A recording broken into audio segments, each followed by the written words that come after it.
Sementara itu, Sekolah Menengah Kejuruan atau SMK tetap melaksanakan pembelajaran tatap muka untuk tugas praktikum.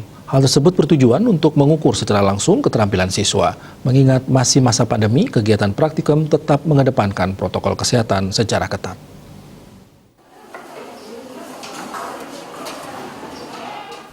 Pembelajaran daring sangat sulit diterapkan pada kegiatan praktikum SMK.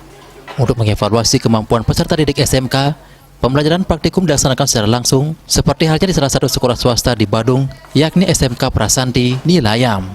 Proses evaluasi praktikum ini tetap mengedepankan protokol kesehatan secara ketat, seperti menggunakan masker, menjaga jarak, dan rutin mencuci tangan. Potensi keterampilan yang dimiliki oleh siswa akan lebih terukur jika terlaksana pembelajaran tatap muka. Hal tersebut diungkapkan oleh akademisi yang juga Kepala SMK Prasanti Nilayam, Ana Agung Ketut Ngurah Astara.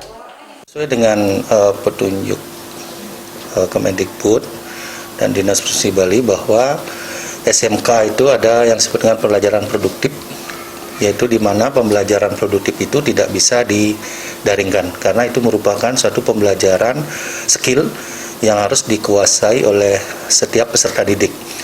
Maka dari itu, pembelajaran praktek itu harus dilaksanakan berdasarkan tatap muka sesuai dengan program studi yang dipilih.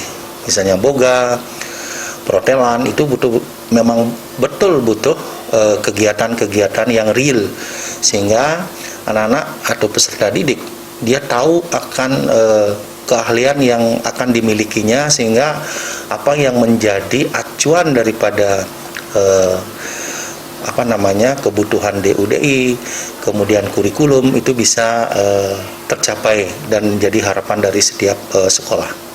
Jadi selama ini setiap sekolah itu sudah memiliki satgas, namanya Satgas COVID-19 yang sudah dipersiapkan oleh setiap sekolah. Jadi kita betul-betul setiap sekolah yakin sudah sudah berkeinginan untuk bertatap muka secara langsung.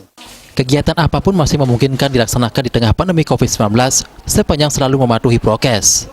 Pemirsa turut diingatkan selalu menerapkan protokol kesehatan tidak hanya di lingkungan pendidikan, namun dimanapun Anda berada. Ingat selalu terapkan 6M, yakni mencuci tangan, menjaga jarak, memakai masker dengan benar, menghindari berpergian, mentaati aturan, dan menjaga imunitas tubuh. Indrawan, Bali TV.